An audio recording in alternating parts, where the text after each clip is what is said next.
Welcome to the FMP Essentials Show. I am Dr. Yousef Elyaman, your host, and I am thrilled to have you here with us. Whether you're a seasoned functional medicine practitioner or just starting out on your journey, this show is going to be a go-to resource for mastering functional medicine and making a real impact in your practice and community. Thank you for joining us on the FMP Essentials Show. Disclaimer: the content of this podcast is for educational and entertainment purposes only and is not medical advice. Always consult a licensed healthcare provider before making changes to your health regimen. Views expressed by guests are their own and do not reflect those of the host or producers. No statements about supplements or products are evaluated by the FDA and are not intended to diagnose, treat, or prevent any disease. Listening does not establish a doctor-patient relationship. By continuing, you acknowledge and accept this disclaimer. Now sit back, relax, and enjoy the show.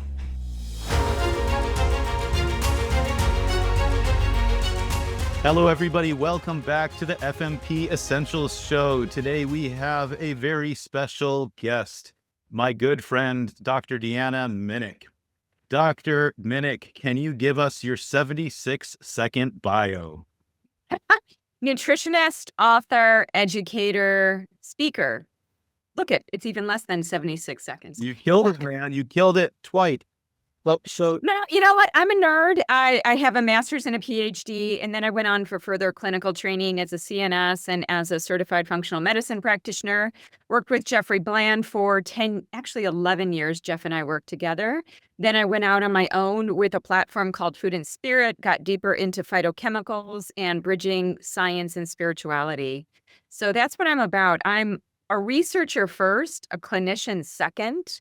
And what most jazzes me is finding the crosstalk among disciplines, like having botany with quantum physics, with biology, with chemistry, with, just kind of like an amalgam, a big salad bowl of different concepts all mashed together for like new ways of thinking. So that's me.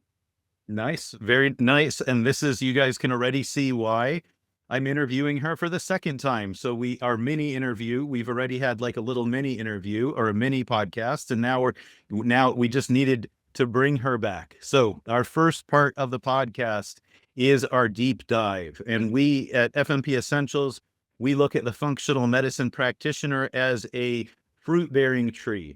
So the fruit-bearing, if you think of a tree, the trunk of the tree is holding things up. It shows the strength of the tree. And to us, the functional medicine practitioner analogy, the trunk is our knowledge. And we are going to get into this knowledge topic. But once again, who is this show for? This show is for the functional medicine practitioner, which to us is a physician, a nutritionist, a dietitian, a naturopath, a chiropractor, even a health coach. Everybody that is involved some way in healthcare can be looking at things from a functional medicine point of view.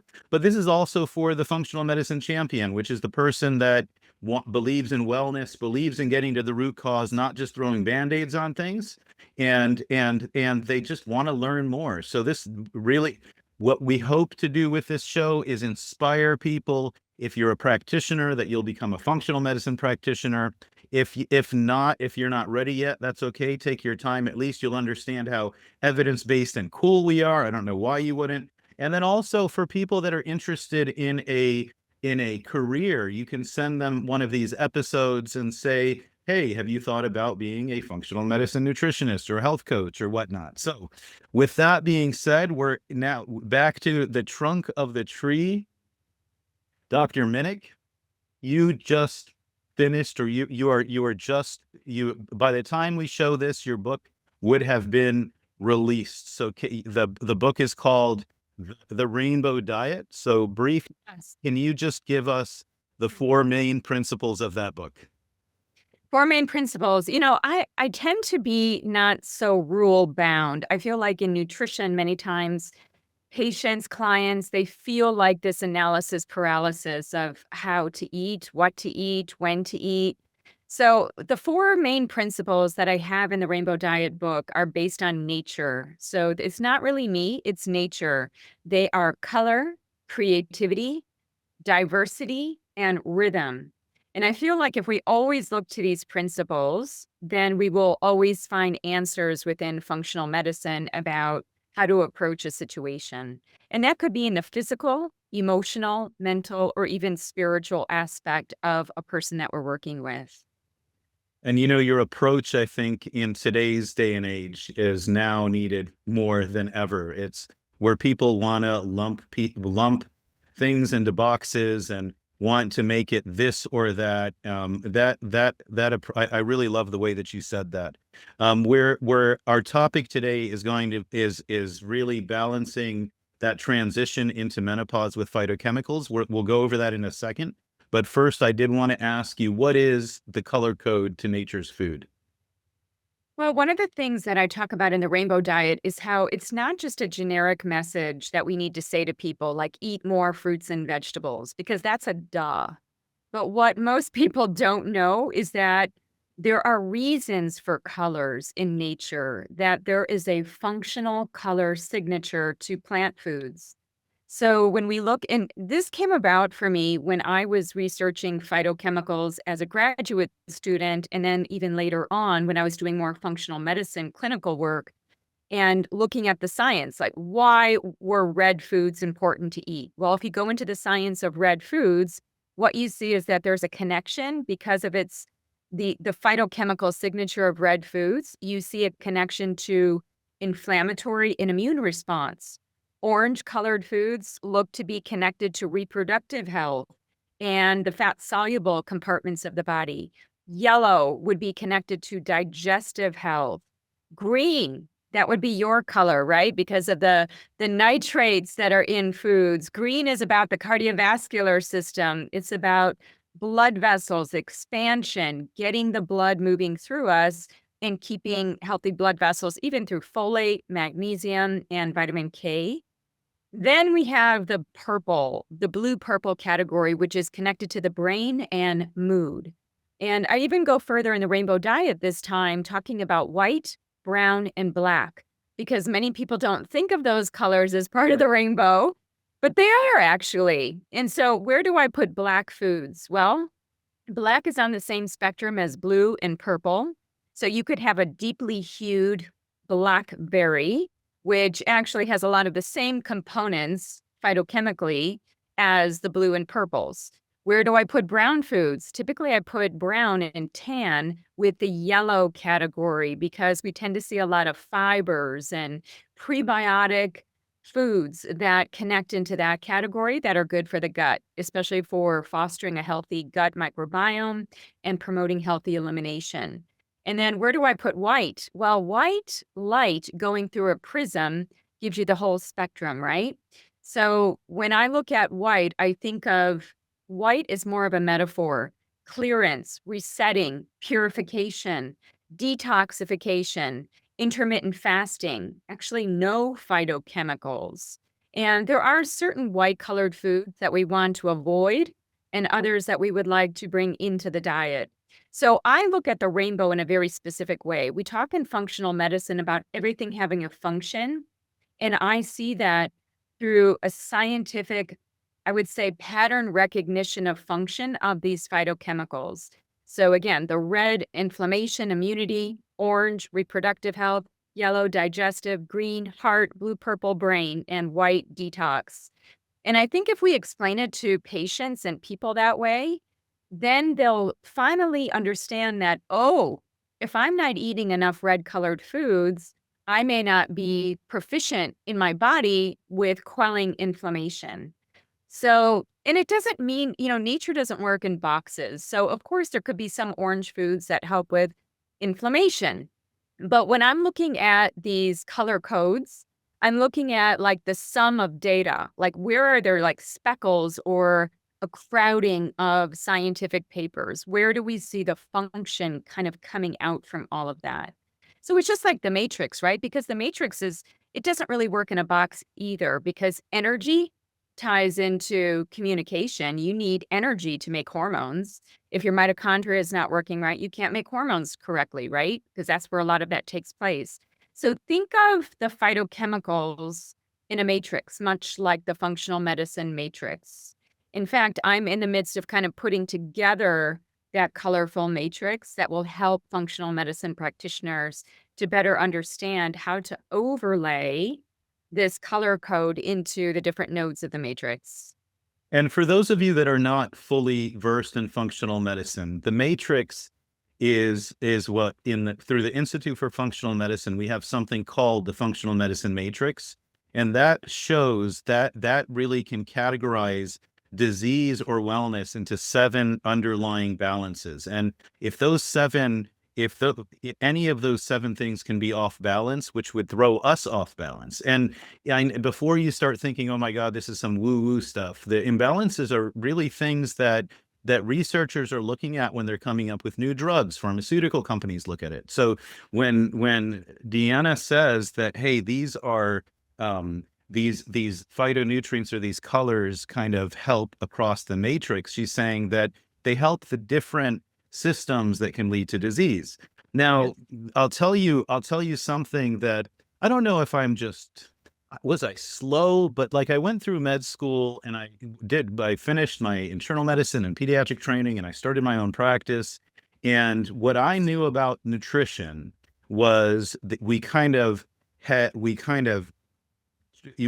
simplified nutrition to, you have your vitamins and your minerals. You have your macronutrients, which was the most important thing. Well, at least I thought, right? Which is the things that can cause calories, or that have calories, which have to do with calories are usually the first thing that in conventional medicine you look at when it's coming to losing weight. So you have your fats, you have your proteins, and you have your carbs.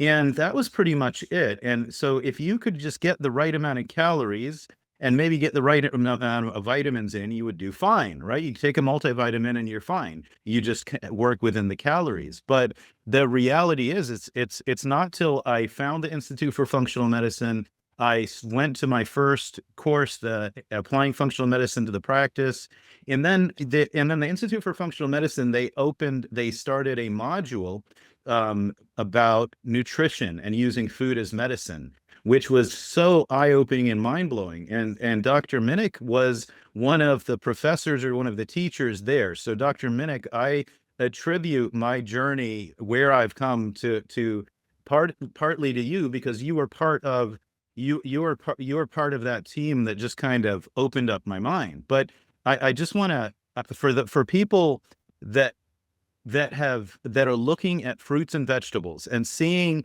that they have different colors and think, oh, that's pretty. What Dr. Minich is saying is that it's way beyond pretty. There are actual substances causing the color, and these substances have healing. I don't, it's still saying it is mind blowing to me as well. Even now, even though I since doing that module, I've been familiar with the different colors and the healing, and we'd like to hear in the comments, like, what do you guys think? If you're depending on where you're watching this, what do you guys think? Did you know about the different colors? And I think this is a good segue into our topic. So our topic today is balancing menopause, or balancing that transition from normal cycles in a female to perimenopause and menopause, but using these colors, using these phytochemicals. So Dr. Minich, you had so many different topics that you could have brought up. Why is this important? Why did you choose this one? I think because a lot of women just don't know how to manage that whole transition of being pre-menopausal, then moving into this kind of rocky terrain of perimenopause, and then ultimately coming out the other end into being post-menopause. So I do think that there's a role for colorful foods there. And I do think that what I have seen in my experience is that women who are more properly nutritionally replete, they tend to fare much better going through that transition. So what I was thinking we would do is we would draw on each of the colors and talk about how to see that color through the menopausal lens. What could women be doing? And there are certain colors that are going to be more important for women in this particular transition than others. So we're going to spend a little bit more time talking about orange when we get there. Okay. Okay? Awesome. And menopause does affect menopause and perimenopause, I believe, is one, unfortunately, due to just the way that pharma and medicine went. We went from really encouraging, helping people balance their hormones, to now, oh my God, stay away from hormones completely. And I think that it's doing a disservice to so many women that are just struggling, and they really don't have to. There are ways that we work in functional medicine where we're looking at science, and we're looking at safety, and we're trying to be as responsible, and we're looking at quality of life. But it's such an important topic. What are some of the symptoms that women have when they start going into menopause? First one that most people complain about is hot flashes. Having that sense of heat, that inflammation, and we now know that hot flashes can be an underlying sign of cardiovascular disease risk factors, right? So, for each of these symptoms that you would experience through perimenopause potentially, there could be something deeper within functional medicine to get into. So, many times hot flashes occur together with night sweats, which are basically a disruption of her thermoregulatory center, right? And so then she is not being able to sleep. And we know of the repercussions of not being able to sleep. How we sleep then primes our next day of eating and how we feel.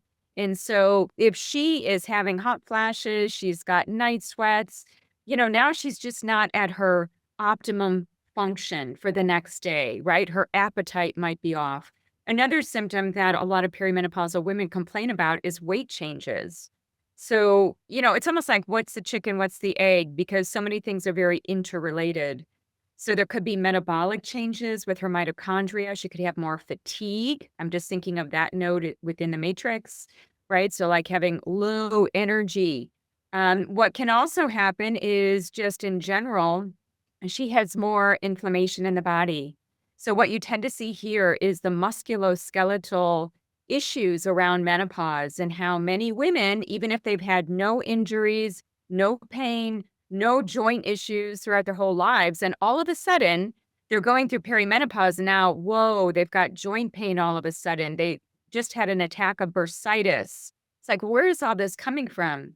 The other thing that bothers women a lot going through this, and I've heard people mention it this way, is having what's called menopause brain, where you can't remember things quickly or fully, or just things aren't just cognitively processing like you're used to. So you get kind of frustrated because you don't feel like your memory is as good. You don't feel like you can learn as well. And just overall, you just might be forgetful. And so I think that that's something that also comes to the surface. The other thing that I think perimenopausal women complain about is just feeling moody, irritable, having like this flux of different emotions and not knowing what to do with that. Like all of a sudden, they have anxiety. They are now having depressive symptoms. And that can also play into, again, how they're sleeping, the hot flashes, because many times those hot flashes can be brought about or triggered. So in functional medicine, we talk about antecedents, triggers, and mediators. So the hot flashes could be triggered by diet, like spicy food or alcohol or coffee, but also stress. And her resilience is now going to be different going through that menopausal transition. She needs to find back her baseline. So, yeah, she could have a lot of immune issues. This is where we see a lot of autoimmune conditions start to surface.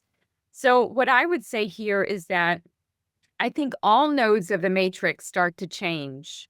Anything from digestive health to cardiovascular health, for sure, metabolic health, detoxification. If she had issues when she was cycling, now they get worse because, her gut may not be properly functioning. Her liver may have an accumulation of lipids and so may not be working well, right? So fatty liver, elevated lipids, like what tends to go up is LDL. So this is why she needs to maintain. I know we're just going to focus on phytochemicals, but goodness, there are so many different things here because the emphasis is also on physical activity and truly the personalized lifestyle factors at the base of the matrix. All of them would be important for her going through that menopausal transition. Absolutely. And getting with a functional medicine practitioner that prescribes, I mean, sometimes hormones are needed. A lot of times hormones are very helpful. And I think that was, Deanna, that was impressive. The way that you just kind of spit them all out like that. That was I'm impressed. You continue to amaze me. What I'd like to call people's attention to, man, this is a topic that can really, really change the trajectory of not only the life of the person going through this, but the life of the family around them. Because you mentioned their mood and their memory, and now they don't feel good about themselves. And then they go to the doctor, and the doctor tells them there's nothing wrong with you, everything's normal. And you kind of, yeah, it's in your head. Yeah, that makes me feel much better. And what ends up happening, what I think happens is that this stuff starts to happen way before they stop losing their periods. So it could be like their late 30s and their early 40s, and they're having periods. Why am I having the joint pain? What is wrong with me? And there's different theories on some of the things that are happening. One is you start losing bone when the hormones go down, and now you have lead and heavy metals and whatever that leak into the bloodstream. And there are many things. There are many things that are happening, and we can dive deep. We're going to get some hormone experts on the show as well at some point. We have that in the plans. But I think that if for people that are tuning in, if you have a loved one in their 30s, 40s, 50s that is getting these symptoms, and they're being told, there's nothing, you know what, it's in your head. Think about this is the perimenopause, or this is like the start before menopause.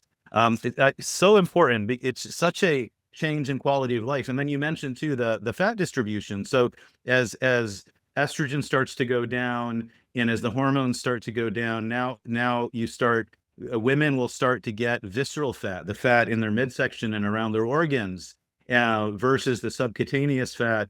Estrogen helps put fat on the hips. And then if estrogen does go down, because everybody's different on what happens, it starts to cause that insulin resistance, because you need it for that. So I just want to call attention to people that you may not think about this, but the symptoms that you're having or your loved one having could be perimenopause. And it's something that we can treat, we can work on, we can manage, we can balance. So with that being said, tell me, what is the phytoendocrine, or is it the phytoneuroendocrine system? That's me being like Jeff Bland with my own made up words. Yes. But it does have meaning. And I did publish a paper on this. So the Hold on. I got it from you. That's why I had to. No, I'm getting at is like, I've actually thought a lot about this and wrote about it. So I was just letting the practitioners know. And if they want to read more about it, it's published in IMCJ. So the phytoneuroendocrine system, let's just break it apart. Phyto is plant.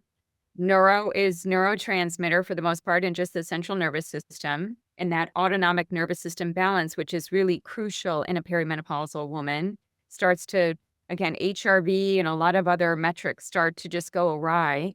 The endocrine system, obviously hormones. And Yousef, I want to talk a little bit more about the endocrine system, because I think many practitioners have a very static view of what that is. It's not just the HPTAO axis. Now what we know from the literature, because what is an endocrine gland? It is an organ that produces hormones that then travels somewhere else to have an effect. You can have an autocrine effect, a paracrine effect, but an endocrine, a true endocrine effect, is a gland that produces hormones that those hormones then travel through the body, maybe attached to a protein or a fat, then have some activity somewhere. And we are now seeing that the endocrine system is more vast than we ever thought. In fact, the skin is endocrine. The heart is endocrine. We don't often think about the thymus, but the thymus is endocrine. The parathyroid is endocrine. The liver is endocrine. The muscle is endocrine. We produce exerkines when we exercise, these myokines, these different compounds that are having these metabolic effects. So what I would say is, for all of us listening in, I know we get trapped into our textbook of thinking like, oh, HPTAO axis, right? That's what we learn in functional medicine. This is expanding. We're learning about how these metabolites and different types of hormone-like compounds being produced by the body are being produced beyond the classic endocrine glands that we learned about in school. So that's why we need to be attentive to muscle. We need to be thinking about all these different compounds, even adipose tissue. Adipose tissue produces something on the order of 30 different adipokines. And as Dr. Bland would say, sometimes we can have happy fat, sometimes we can have angry fat, right? Not all adipose tissue is inflammatory. In fact, there's a really cool article on the colors of adipose tissue. And I want us to think about that with menopausal women because you can actually create functional fat in the body, not just a storage depot of energy like the yellow, white, classical subcutaneous fat. There's yellow fat, there's tan fat, there's brown fat, there's pink fat. There are these different colors of fat that speak to their functionality. And a lot of these different phytochemicals actually make white or yellow fat and turn it into metabolically active fat, which would be laden with mitochondria. And some of that can happen with cinnamon. There are different things that have been studied in vitro, so more preclinical at this point. But wouldn't a menopausal woman want to know that she can optimize and be fueling her adipose tissue at the same time she's working on her muscle? See, I think when we go into social media land, we hear so much about protein, we hear so much about muscle, keep working out, all of those things are important. But we're not actually talking about transforming fat tissue, adipose tissue. We almost don't want to even talk about it. We just think about, oh, let's just displace the adipose with the muscle. And maybe there needs to be a bit of that happening. But I also think, and I give credit to Dr. Bland on this. He mentioned this concept to me, I think back in 2017, 2018, we were having lunch. And he said, Deanna, you know about Beijing, right? And I'm thinking, because we were at a Chinese restaurant, that he's talking about Beijing, China. But he was talking about the Beijing of adipose tissue and how you can transform white to brown fat. And brown fat is what infants tend to have, right? And that's why they tend to be more warm because it's thermogenic fat. It's fat that actually works for you. And what we're learning is that certain phytochemicals, even resveratrol, may actually facilitate this browning of fat. So I know I'm jumping the gun here in terms of like just diving in on a concept, but Yeah. there's a lot to be thinking about and maybe we go through the macros, then we go through the micros, and then we go to the phytos, because I do think we need to touch on the three musketeers, the macros, just a little bit. Yeah. Kind of touching on that already. No, let's do it. But I do want to just a couple of things. First of all, she keeps saying Dr. Bland, and that's her nickname for me.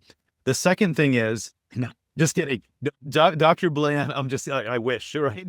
Dr. Bland is the father of functional medicine. He and his wife, I believe, they coined the term functional medicine. And that's why she keeps referring to Dr. Bland. Dr. Bland is very smart. He uses this terminology, speaks about a mile a minute, and he's kind of like the male version of Dr. Minich.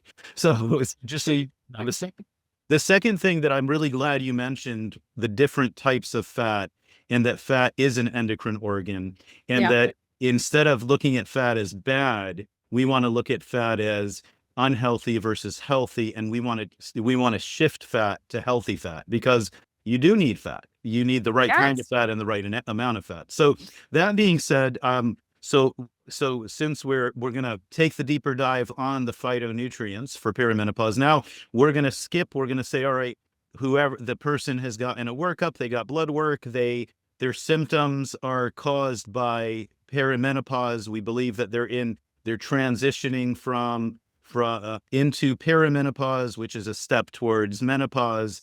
Now we make sure you guys know that this is for entertainment purposes only. But now, theoretically, what would happen is now we're going to let's talk about nutrition to help balance this. And this is just one of the pieces, like Dr. Minich said. So from that, real quick, let's start with the micronutrients. What you got?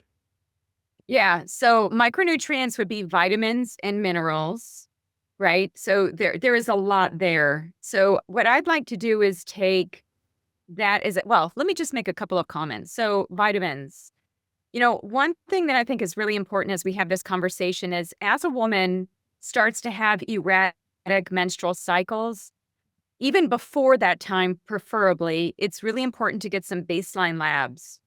Get those hormone labs and also get nutrient labs. So just some basic vitamins, even, and also minerals. I think minerals are very important for everybody, but especially for perimenopausal and menopausal women as they start going through that transition even more, because the minerals are connected to adrenal health. So we think of mineralocorticoids. And there is an inverse relationship. I want you to remember this. This is really important. Not many people know this. There is an inverse relationship between essential minerals and toxic elements. So, what does that mean, Deanna? That means that when we have high levels of things that are toxic, like arsenic, lead, cadmium, mercury, many times we have lower amounts of essential minerals. They look the same chemically, right? Like that +2. So we think of that same chemical configure. They compete for entry into the body and even functionality at the level of the cell receptors. So what you want to do is ensure that she has enough minerals, right? And you can easily test this so that you start to reduce the effects of any toxic elements that she would have in her body. And especially, as you mentioned, Yousef, how the bone starts to break down and then you start to get more of things like lead circulating in the bloodstream, right? And so when you think of that, I want you to be thinking of balancing that out with calcium, magnesium, and some of the other specific bone agents. And again, it's really important to test, not guess. I think that that's important. And that's why I like certain testing, even twice a year. And to do that at the end of 2 seasons, at the end of winter and at the end of summer. Even if the person lives in a mono seasonality environment, right? They live in Florida, right? I still think it's important because you still have certain things that are transitioning from a seasonal perspective. So get a handle on those vitamins and minerals, test, see where she's at. Magnesium is implicated in like 300 different reactions in the body, and I think even more. And we know that magnesium is very much implicated in glucose tolerance, how we manage blood sugar, how we manage insulin. And that's one of the things that tends to go wonky during perimenopause, as you mentioned, right, Yousef? So I do think even looking at the minerals is really an important piece. And many of those minerals are required as cofactors for many reactions in the body. So as Dr. Bruce Ames would say, your rate limiting step becomes whatever nutrient you have in the lowest amount of. So if you're missing one mineral, you could halt a whole process of different reactions just because you're lacking that one mineral. Like you're going to be compromised. You're just not going to have the full, there's some redundancy in the body, and the body tries to like take it from different places. But eventually you're going to exhaust that supply. You're going to be pulling upon bone or pulling upon soft tissue to get those things. And ideally, you don't want to do that. So what multivitamin mineral test are you using? Well, actually, believe it or not, I think Genova Diagnostics, I really like the NutriVal because one of the things that you get is not just the minerals and vitamins, but you also get 64 fatty acids, which I think is important to do at least once a year. So my PhD is in essential fatty acids. And by the way, just to revert to the macronutrients for a second, this would be one of those foundational staples for women going through the menopausal transition because it helps to support her body from becoming too inflamed. And it also helps with different tissues in the body, like the brain, right, which is primarily lipid. So I think that the NutriVal really captures a lot of the different features of nutrition and metabolism.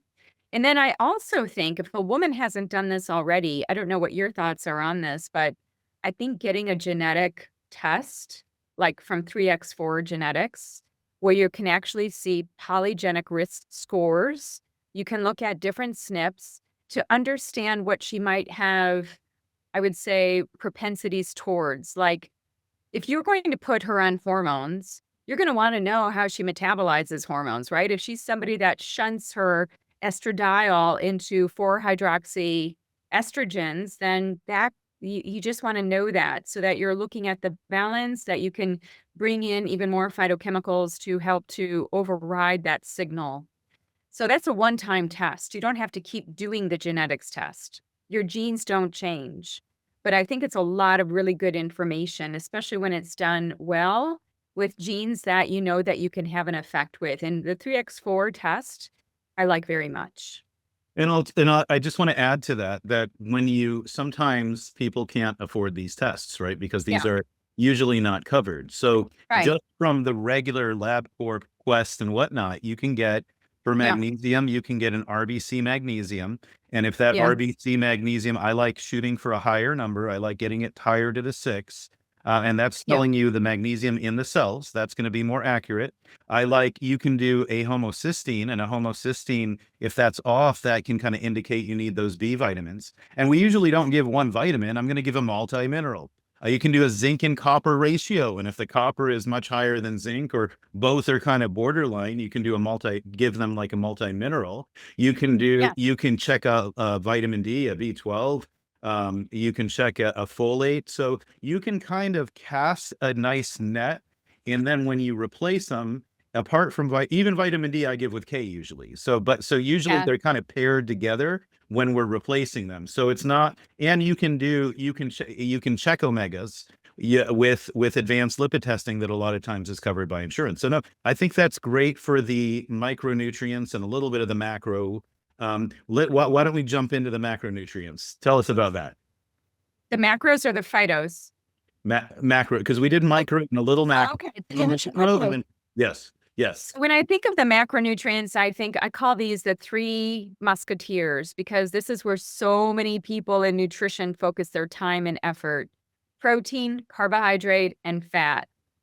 And I kind of feel like, counting calories is so 1990s. It is, I think it leads to analysis paralysis, it leads to eating disorders, and may not even be entirely accurate. You can have an 80-calorie brownie and an 80-calorie apple. Are they the same? No. And what makes them different is the actual composition of those calories and all the other things in there that don't count as calories. So usually when I'm talking with clients, what I tell them to do is count colors, not calories. And if you're counting the colors, then you're ensuring that you're getting a lot of the different phytochemicals that you actually need. So just to kind of give 3 bullet points. So with protein, yes, protein needs actually might go up for perimenopausal women, right? They might have more bone breakdown, muscle breakdown, their metabolism is changing. We need to override the inflammatory signal that would lead to sarcopenia. Typically we think of 0.8 grams per kilogram of body weight. That is more or less through a woman's life cycle, but that can vary depending on if she's pregnant, if she's nursing. But when she goes to perimenopause, there's some debate about this, but there's a range between 1 to 1.2 gram per kilogram body weight. Now, if you have the chance to get a DEXA scan, DEXA is not perfect, but DEXA will let you know a little bit more about, again, the micronutrients. And whenever I think of bone, I'm thinking of muscle, which is connected to the protein, right? They kind of go hand in hand. So be thinking about protein and quality protein. As we started off talking about, diversity is really important. And I think with protein, so many women get into food ruts where they eat the same thing every day. They get the same protein. Then they start missing certain amino acids that are essential, right? So I think diversifying protein sources, like that is one thing that I talk about, like, how do we diversify everything? People, events, life experiences, protein powders, even. Sometimes we need to change up a brand.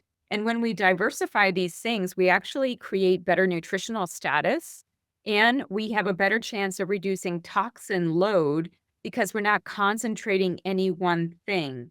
So that's like the principle on protein. That's bullet point number 1. So Deanna, hold on. What do you tell the women that are afraid of eating protein? Well, first I would ask why they're afraid of eating protein. Because Why I'm would afraid I'm going to get big, or I'm afraid I'm afraid I'm going to hurt my kidney. Well, there could be some indication there where you would want to be conscientious of kidney health if a woman is diabetic and she already has some inclinations towards heading in that direction, sure. But what I think is most important, here's what people are doing, is they're just eating a lot of protein without looking at how they're digesting that protein. And then that leads to issues in the gut where now you start to get bloating and you have all kinds of dysbiosis, and then that creates the systemic problem that leads to metabolic acidosis and potentially even carcinogenic type of pathways can start to get turned on, right? So I do think we have to look, whenever we talk of any nutrient, we need to talk about not just getting more in the diet, but looking at how the body digests it, transports it, assimilates, metabolizes, and excretes it. It's so much more, right? And this is all going to sound like so complicated to people, but I think you just have to start really small with one of these things. So, you might end up working on the gut a bit longer with a perimenopausal woman to get her gut right. Because if you get the gut right, then you're going to have a lot of the metabolites ready from those phytochemicals, right? So when we talk about fiber, we'll talk more about that. But yeah, I think your point is well taken. You definitely have to ensure that you're handling that protein well and that the body, and you can also look at essential amino acid and other non-essential amino acids on the NutriVal. So you can kind of get a sense if somebody is too high or too low in a certain amino acid. Yeah, that could be problematic. Well, I think that there is an unnecessary fear out there, and and I'm trying to dig and find out where it came from. And I think that one of the things that I worry about is that when women do try to decrease the amount that they're eating, if they stay in the same ratios because they're eating less calories than men, Yeah. I said the evil calorie word, but they are, right? But if you look at just calories as it at the end of the day, that's how much heat is needed to kind of burn this. They'll eat less, and then if you look at whatever their ratios or percentages are of each of the fat, the protein, and the carbohydrates, if they decrease all three in the same percentage, most women, I believe, become protein deficient, which makes the problem, which you need it for neurotransmitters. It helps with decreasing cravings. You need it for so many things. So I think most women just aren't eating enough protein, and they have this fear of it, but they kind of where we don't really, I don't see it playing out as a bad, unless they have kind of more advanced kidney disease. When they do have kidney disease, we do try to have them flip more to a plant-based protein versus an animal protein. But yeah, no, I'm more concerned that women will eat less protein than they need, than more protein than they need. Yeah. So we have we have fat and then carbohydrates next, right? Yeah. And by the way, I also mentioned to people have protein at every meal. Like just have, if we think of a plate and we're just being really practical, like half of that plate ideally would be connected to protein, diversified protein sources of some kind. I think that that's important. Like if she's just thinking like, and she's not counting calories, just protein at every meal. What about fat? What I actually see is women are more afraid of fat than protein. And they think fat will make them fat. And that's why they tend to avoid it. But as we know, there are certain fats that your body just doesn't make, these essential fatty acids, the omega-3 and omega-6 families of fats. And if you have an imbalance in those two, you can actually have a more pro-inflammatory milieu. Like every cell of the body has this lipid membrane, right? So that lipid membrane will determine the functionality of the cell. So this is many times why I start with fats, because fats are everywhere in the body. I mean, they're in the skin, they're in the organs, they're in the brain, they're in the ovary.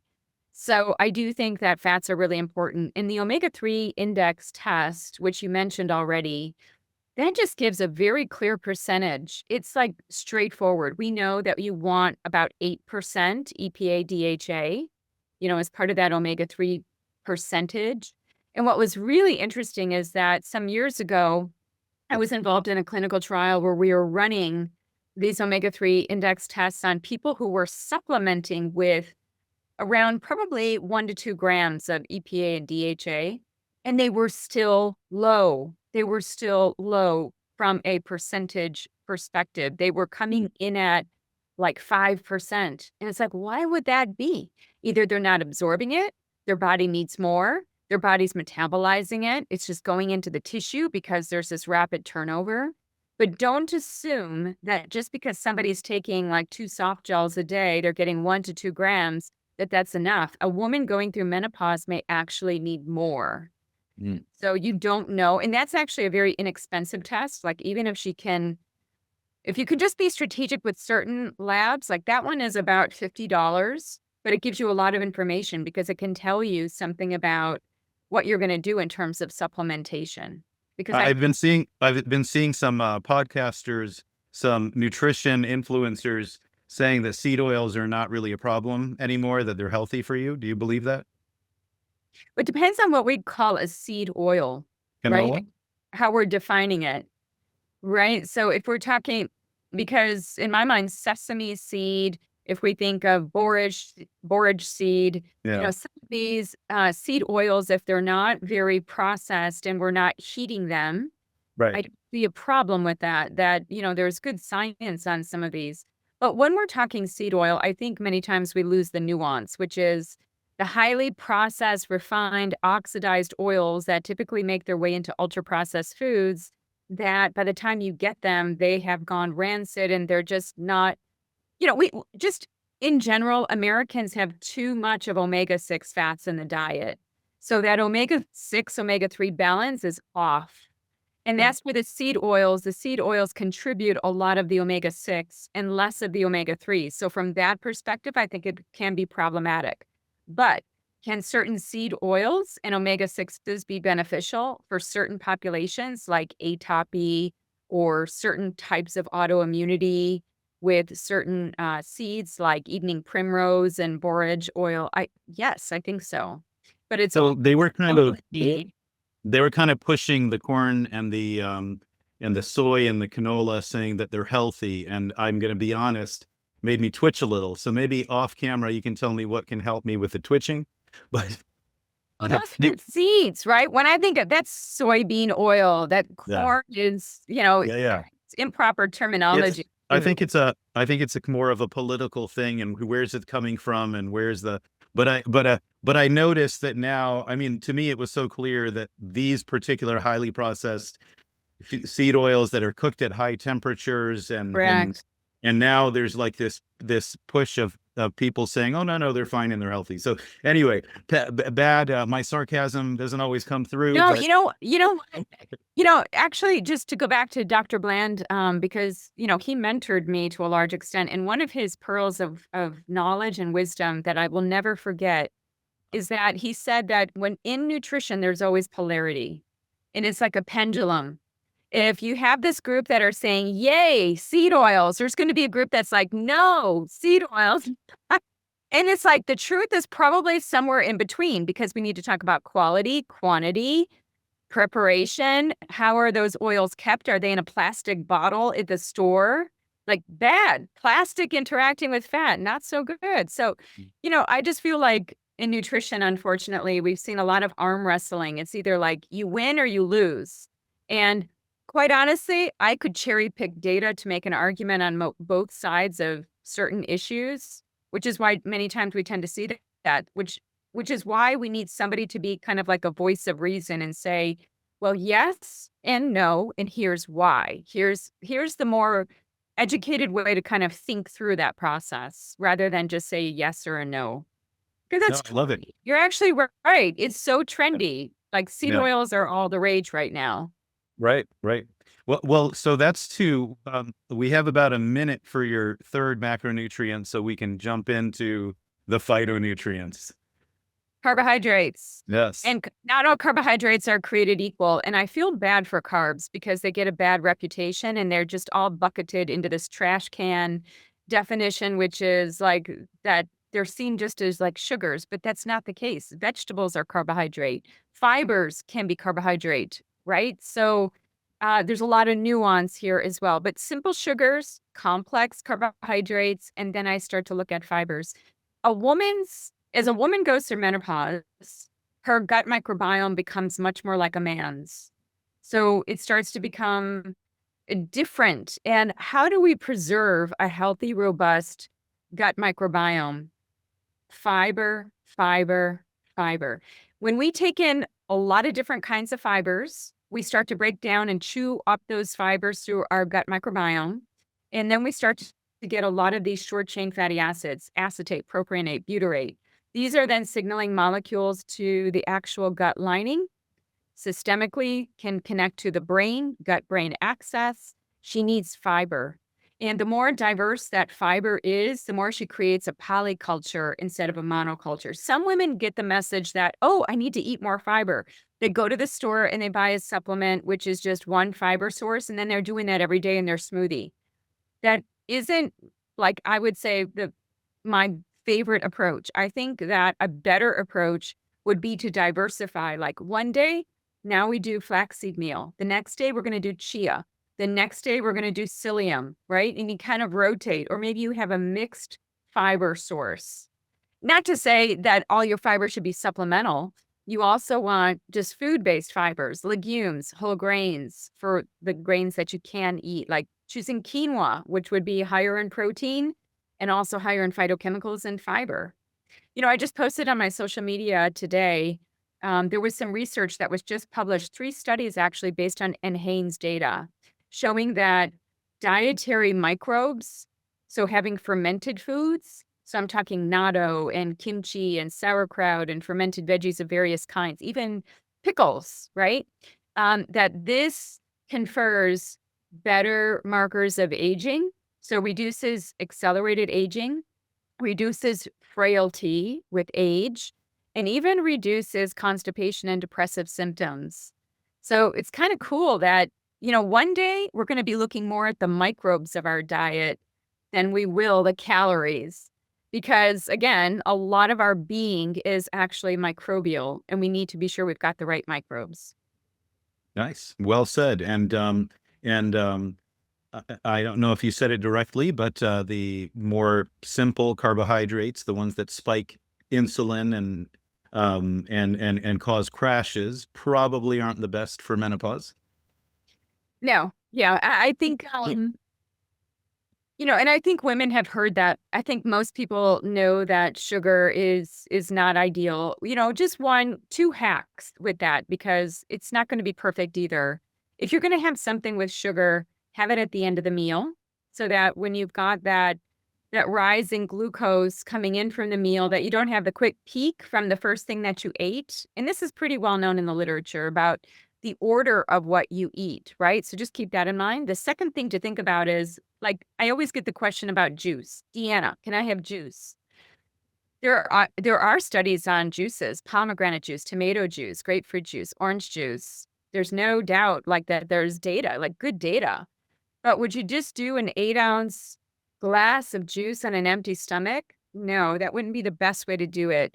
Having just a smaller 2 to 4 ounce amount within the context of a meal, and preferably in the middle or towards the end of the meal, again, to offset that glucose spike, would be important. So think about the glycemic impact, how everything that you bring into the meal, fat will delay gastric emptying. So you want a little bit of fat if you're going to have anything like a simple sugar.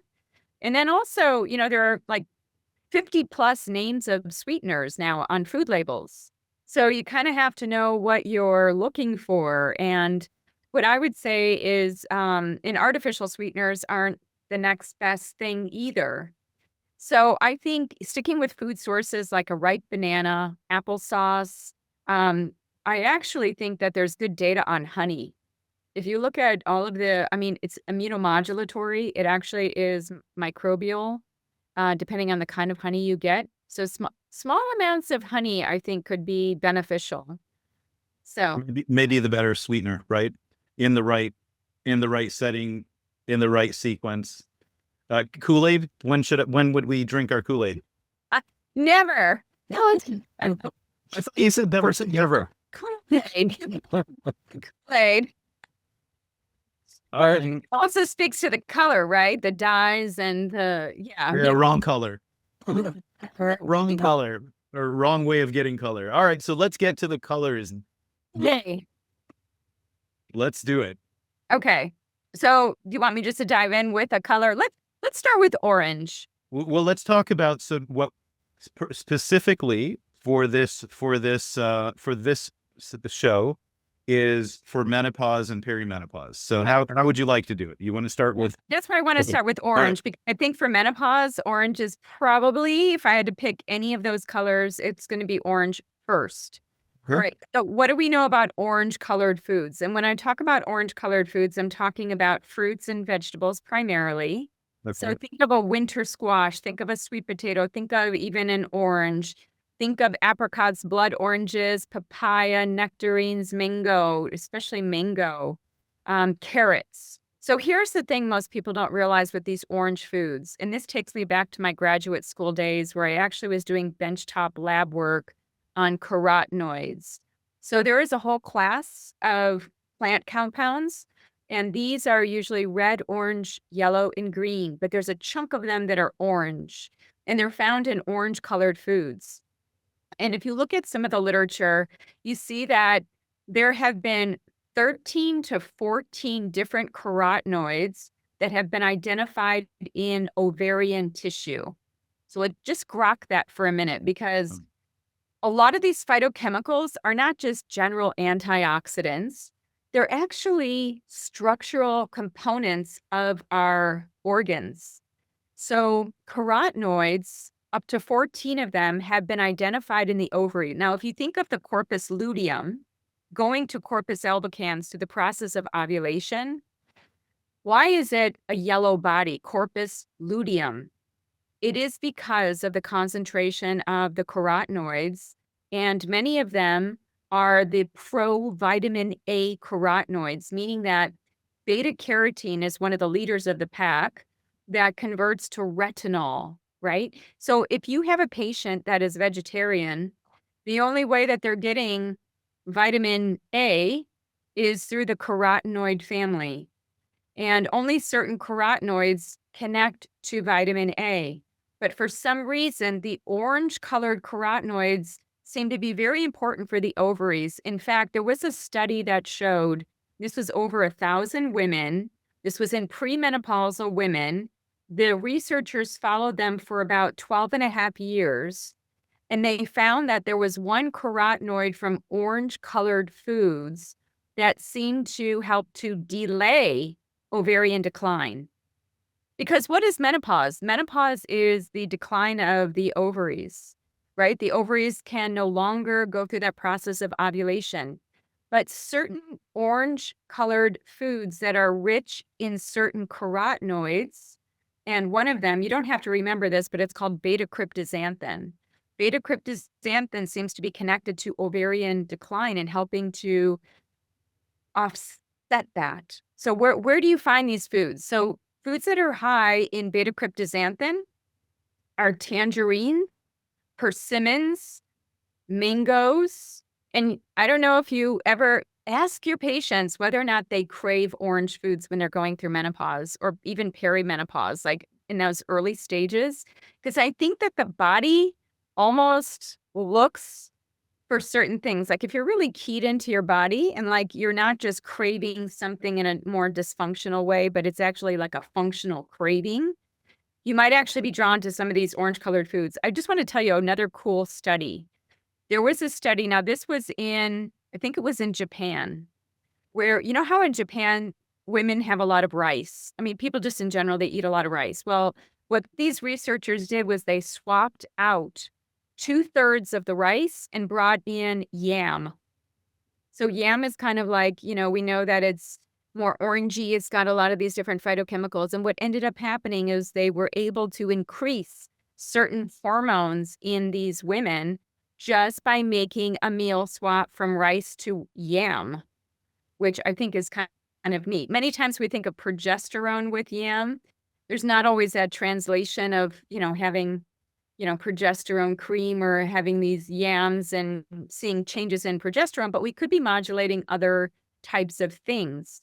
In fact, so many cool things that are coming out, but like phytoprogestins, we think of phytoestrogens, which we can talk about, but there are also identified in nature phytoprogestins, or these progesterone-like compounds. So I'm all up orange when it comes to menopause. I want you to remember that it's such an easy thing that you can think about. And sometimes when fair-skinned women start eating more orange, what happens? Especially carrots, right? They start looking like a Oompa Loompa. They start looking orange, and that's not a bad thing, actually. That can actually be like an internal sunscreen, an internal, like it can be a good thing. And typically you see it in the palms of the hand and also the soles of the feet. But sometimes it can make for a nice warm hue of the skin. So that's not necessarily detrimental. Like some people have hyperkeratinemia, and you want to keep an eye on that. But more often than not, people don't get enough carotenoids. Carotenoids also go into the brain. They go into the adipose tissue. They go into the breast tissue. They're very protective. And most women going through menopause, they care about their skin. Their skin is changing. It's getting more wrinkles. It's getting drier. Women that have more carotenoids in the diet, even lutein, which is kind of a yellowish, greenish kind of carotenoid, have better ability for the skin to hydrate. So they're great, and they're great with fat. So keep in mind that when you're cooking, let's just say you have carrots. Number one, what you want to have patients do is shred their carrots. You will increase polyphenols. The second thing is, after you shred or cut the carrots, steam them, get them a little bit soft. So raw carrots aren't the best for carotenoids. You want to steam them, make them soft, break apart the fibrous matrix, and then add a fat to help with absorption, because many of these carotenoids are fat soluble, which is why they play well with hormones. Hormones are fat soluble. They go into the adipose, or they come from the adipose tissue, like testosterone converting to estrogen through aromatase. So orange colored foods, I want you all to remember that. So hold on. So how are they going to are they going to saute it, or are they going to, you said you'd prefer they steam it? Because how are we going to add the fat? Add a little coconut oil, or add a little? After. Okay. I'm bullish on this, but if you really want to be like doing everything according to what we know, it really should be you steam the vegetable, don't saute it. And then afterwards, then add a little bit of butter, ghee, extra virgin olive oil, coconut oil, just any fat of choice. Okay. You don't want a soybean oil or corn oil like we were talking about. You want something not as refined, like an unrefined extra virgin olive oil would be actually a very good choice. But when you cook things in fat, let me just make this comment for everybody, because my PhD was on fats, and I just feel like fats are so maligned.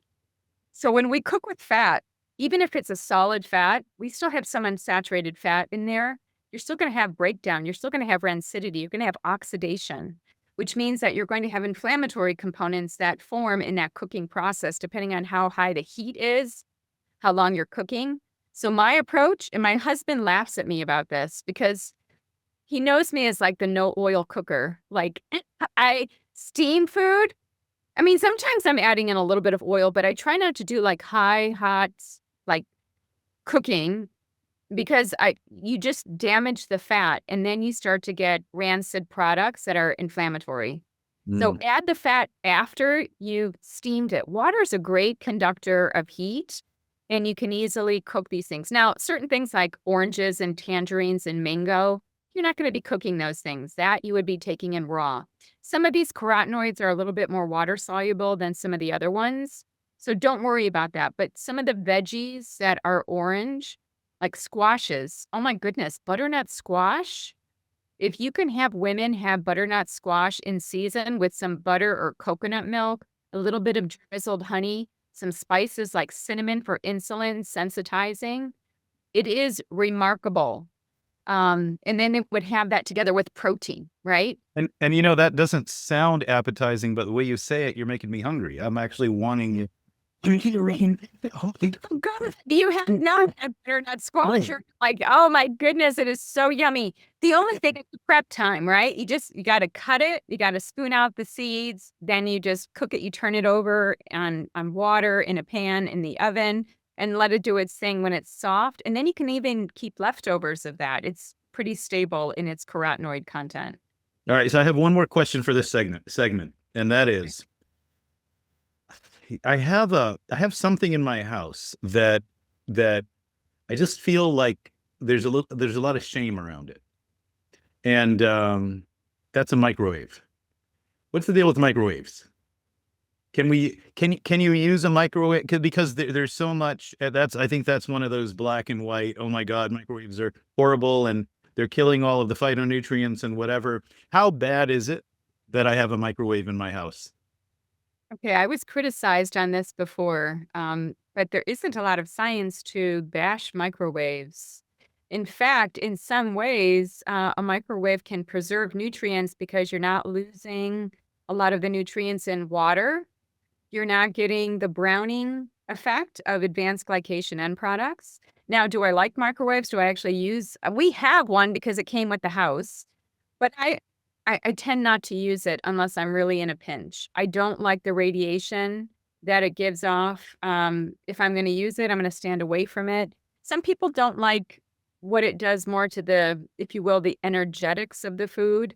But if we're just talking phytochemicals here, it's a matter of debate. And I think some people would say, no way, I never want a microwave. But hey, if somebody won't eat something because they don't have the time to cook it, I'd rather them use the microwave and get the phytochemicals than say that they don't have time to eat that food and to prepare it, right? So But you're saying it doesn't kill the phytochemicals. You're saying it, yeah, because that's what's out there, that it kills the phytochemicals. There isn't a lot of science around it. There are some scant studies, and in some cases, we looked further into this and found that microwaving could even potentiate certain nutrients, and Yeah. like cooking would, right? Yeah. So, And to be clear, I mean, in order, I got to keep people's attention, and that's where I throw and I have ADHD, so I throw humor in, but I mean, it's not like that's all I use, the microwave. It's more like when we're in a pinch, but I just got to add, so I was told, yeah, I'm actually glad you brought that up because that is a point of contention. People just intuit that that's not a good way to cook food. yeah. I don't love it. I don't use it, but if if that's their only method of cooking and the way to get to vegetables, then I say, then do your best, do whatever you can do. So someone told me the other day, this is maybe 5-6 months ago, trying to remember, but they said, listen, we were talking about how our phones are listening to us and how you talk about something and then it shows up in an ad. And they said, you know what you got to do? You put it in the microwave if you want to talk like secretly, really secretly.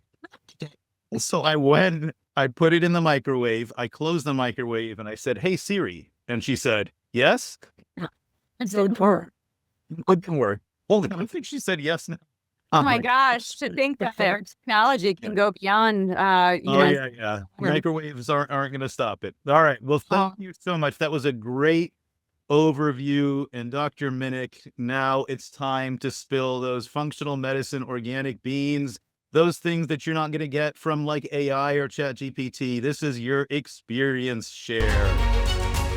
To unlock additional premium content, including the deeper dive in this clinical topic, leadership and speaking tips, charting and efficiency pearls, and business mastery as a functional medicine practitioner champion, be sure to check out our mastermind and other membership programs at www.fmpessentials.com. Hey everyone, we hope you're enjoying the FMP Essentials show so far. Pretty amazing, isn't it?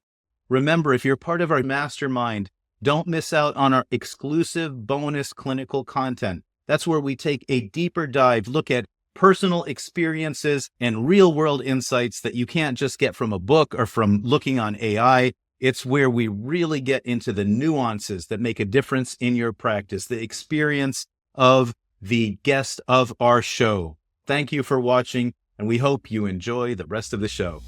All right, everybody, welcome back to the show. We are at the final section of our podcast, which is making an impact. if you look at the functional medicine practitioner as a tree, a fruit-bearing tree, that tree, the fruits have seeds, and those seeds can be planted representing legacy. And we want, as functional medicine practitioners, I believe it is important for us to give back through membership, community involvement, even with our finances, and really make the world a better place. But before we wrap this up, Dr. Minich, what is it that you're excited about right now? Like just anything or what? Well, I'm excited about your book, so let's make it about Ah, I'm excited about your like, book. where do you go with that one? Well, yes, I am excited. The new version of the Rainbow Diet just came out, and so I am excited about this. And I'm mostly excited because I did the creation of it on the inside, and it is finally very colorful. And so I have a lot of excitement around that because I feel like it embodies a lot of what I lecture. It embodies a lot of what I talk about on social media. So I mean, I just did this as a labor of love. I didn't even get like a book advance or anything like that. It's just like, let's just get it out there. I just want this information in people's hands. I get asked the questions all the time. So let me empower people with that information. And very science-based. I mean, gosh, there are I don't know how many pages of references, a chunk of them, but anyway, they're all in here too for practitioners. If practitioners actually feel like, okay, she's saying this about orange foods, but where's the data? Like that's one of the things that I think is very important to have, the evidence connected to the recommendations. So I have that in here as well. Yeah, amazing. I can't wait to get my hands on it. And by the time you've watched this, I'm sure that Deanna would have sent me that copy with or gave me that copy, hint, hint, with autographs. It's going to be worth so much one day. And I can't wait to see the pictures on the inside. So going to making the world a better place, I think that financially, if you can, it makes sense to support organizations that can help us and help the functional medicine cause. I like donating to places like the Environmental Work Group and the Institute for Functional Medicine, which is really helping get that education out there. And they do a lot of philanthropy too. I don't know if it's called philanthropy, but they do help practitioners that can't afford it. They have programs and whatnot, and they're getting into the VA and whatnot. But that being said, what organizations, are there any that stand out for you? You mentioned them. I mean, IFM for sure. EWG is a great one. And you know what else I think we can all be doing for each other is maybe this isn't money, but it's time, and time is money. And I do think that mentoring and spending time with people who are growing up in the field now, you and I have been doing this a while. So we need to be thinking of the next generation. How do we mentor? How do we provide information and insight and help them along their path? To me, that can be invaluable. So many people are just anxious and wanting this information. So I feel like that's what we can do to really give back for all of the training that IFM has done to Dr. Jeffrey Bland.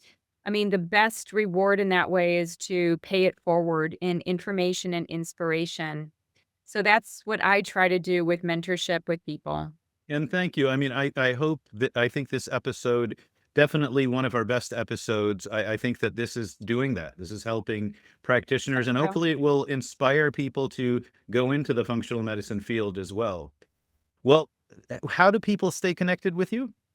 Yep, very simply, my website, which is deannaminich.com, DeannaMinich. So everything is on there. You can find my books, you can find the blogs, resources, everything, education would be there. I make it easy. Dr. Minich, our most precious commodity is our time, and you've been so generous with your time. Thank you so much. Can't wait to see you again and get you back on the show. It'll be great. Thank you so much for having me. I appreciate it. Thanks for all the great work that you're doing. Bye-bye. Hey everyone, I'm Dr. Yousef Elyaman. We hope you enjoyed the show. For more exclusive content from this interview, check out our FMP Essentials Mastermind. Make sure you check out our website at www.fmpessentials.com for our blog and other content. If you enjoyed this show, please, please, please subscribe. Give us a like. It helps way more than you could imagine. Thank you for watching. Follow us across all social media platforms at FMP Essentials HQ. Please don't forget to share this with your practitioner friends, and we'll see you in the next episode.